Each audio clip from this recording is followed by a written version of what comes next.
नमस्कार। Polka by the women for the women में मैं हूं डॉक्टर वंदना और आज इस वीडियो में हम बात करेंगे पॉलीहाइड्रोमनियाज के बारे में। पॉलीहाइड्रोमनियाज क्या होता है, उसके कारण क्या होते हैं, उसके लक्षण क्या दिखाई देंगे, डायग्नोसिस कैसे होगा और मैनेजमेंट कैसे होगा उसका। तो आज इन सभी सवालों के ऊपर हम बात करेंगे।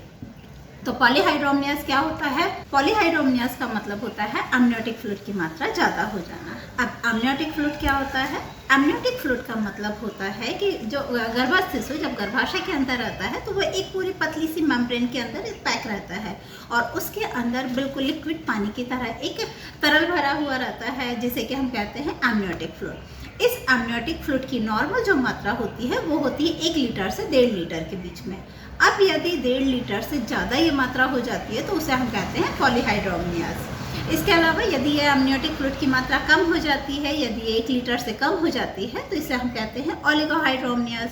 ओलिगोहाइड्रोमनियाज क्या होता है, उसके कारण क्या होते हैं, इसके बारे में डिटेल हम एक दूसरे वीडियो में देख चुके हैं जिसकी लिंक मैं आपको डिस्क्रिप्शन बॉक्स में दे दूँगी।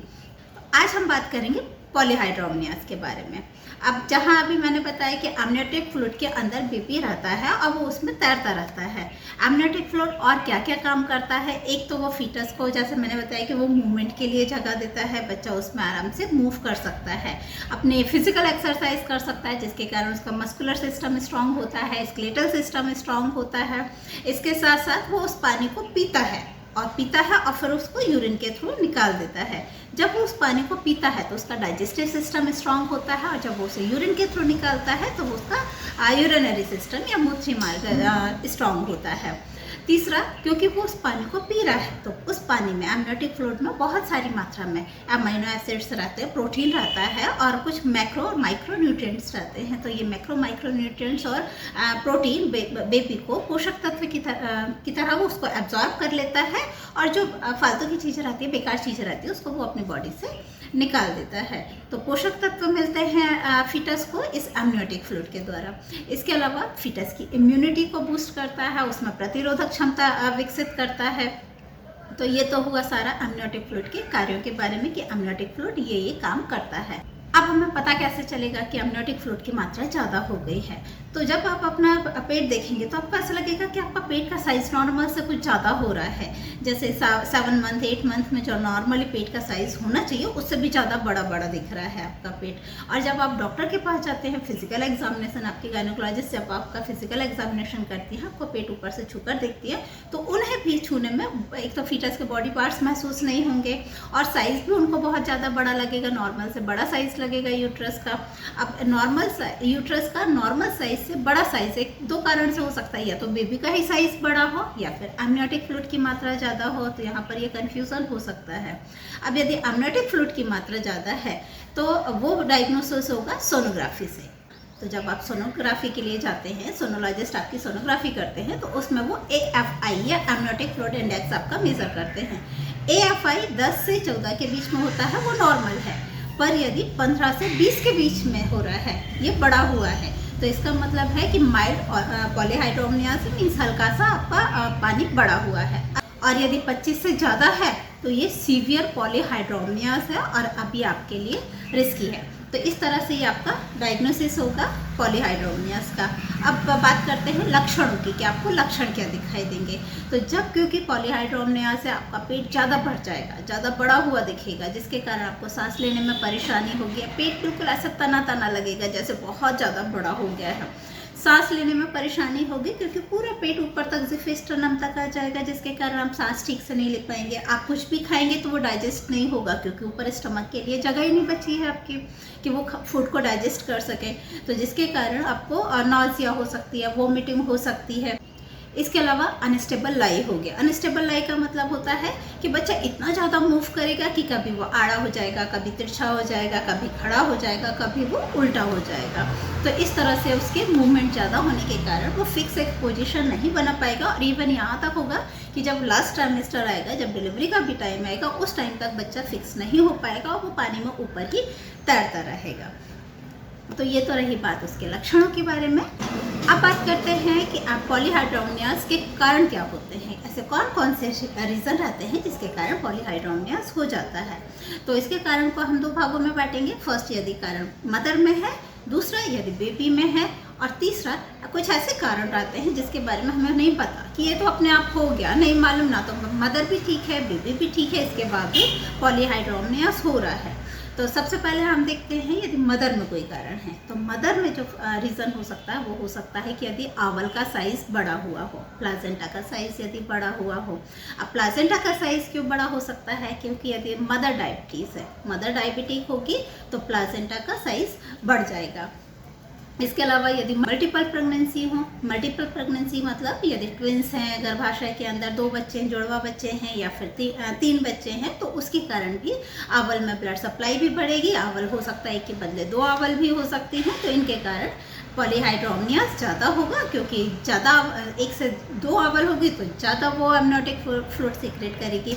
अच्छा, एक चीज़ और कि ये एमनियोटिक फ्लूइड आता कहाँ से है? तो एमनियोटिक फ्लूइड एक तो प्लाजेंटा से आता है, क्योंकि प्लाजेंटा में सारी ब्लड सप्लाई रहती है, वो न्यूट्रिशन मिलता है मदर से, और यही न्यूट्रिशन से वो एमनियोटिक फ्लूइड का निर्माण करता है।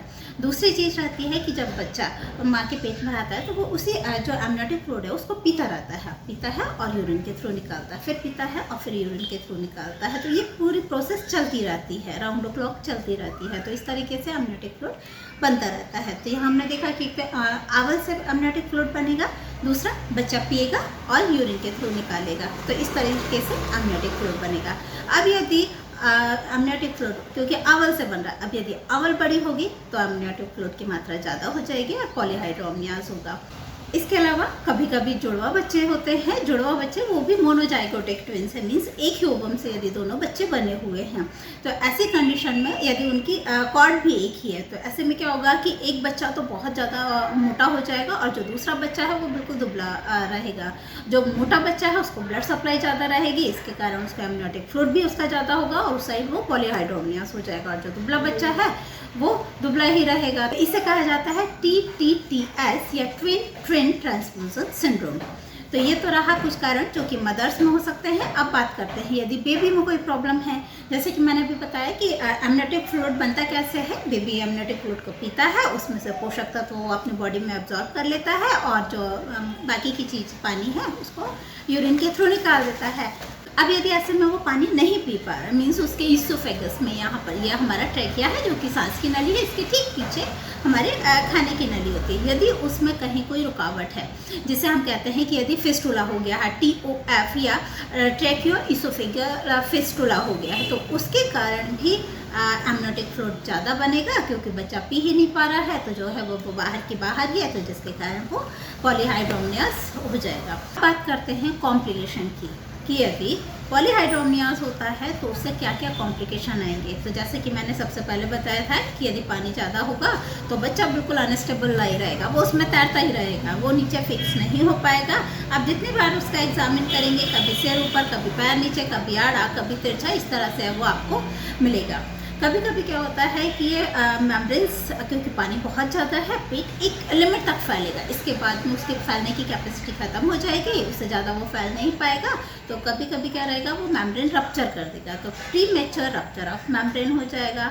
समय के पहले ही मेम्ब्रेन्स रप्चर हो जाएंगे, और समय के पहले मेम्ब्रेन रप्चर होंगी वो तो ठीक है, उसके कारण टाइम के पहले डिलीवरी होगी, पर कभी कभी उसके कारण सडनली कॉर्ड, अम्बिलिकल कुछ कॉर्ड है वो बाहर आ जाती है, और अम्बिलिकल कॉर्ड बाहर आ जाने से बच्चे को सडनली और सिजेरियन के थ्रू बाहर निकालना पड़ता है, नहीं तो ये एक बहुत सीवियर कंडीशन होती है जिसमें कि बच्चे की जान भी जा सकती है। एक और जो प्रॉब्लम हो सकती है वो होती है कि जैसे ही एमनियोटिक फ्लूइड बाहर आएगा तो प्लाजेंटा भी सेपरेट होने लगता है। प्लाजेंटा अपने जो गर्भाशय की दीवार से चिपका हुआ रहता है वो वहाँ से निकलकर अलग होने लगता है, और जिसके कारण बेबी को ब्लड सप्लाई मिलना बंद हो जाती है। इसमें भी बच्चे की जान को खतरा रहता है, और ऐसे केस में भी हमें तुरंत ही सिजेरियन करना पड़ता है, अदरवाइज बेबी चला जाता है।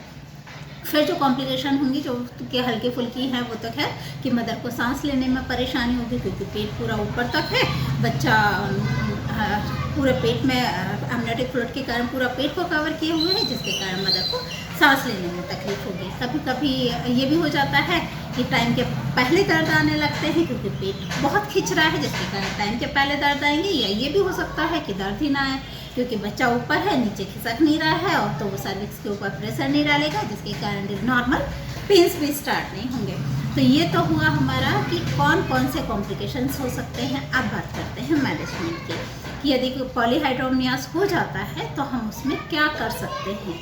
तो पॉलीहाइड्रोमनियास में हमें केवल सिम्प्टोमेटिक ट्रीटमेंट करना है, अलग से कुछ नहीं कर सकते हैं। जो प्रॉब्लम्स हमें दिखाई दे रही है हम उनका ट्रीटमेंट करेंगे। जैसे नॉजिया हो रहा है उसका ट्रीटमेंट करेंगे, वॉमिटिंग हो रही है उसका ट्रीटमेंट करेंगे। मदर को यदि डायबिटीज़ है जिसके कारण पॉलीहाइड्रोमनियास हो रहा है तो हम डायबिटीज़ का ट्रीटमेंट करेंगे।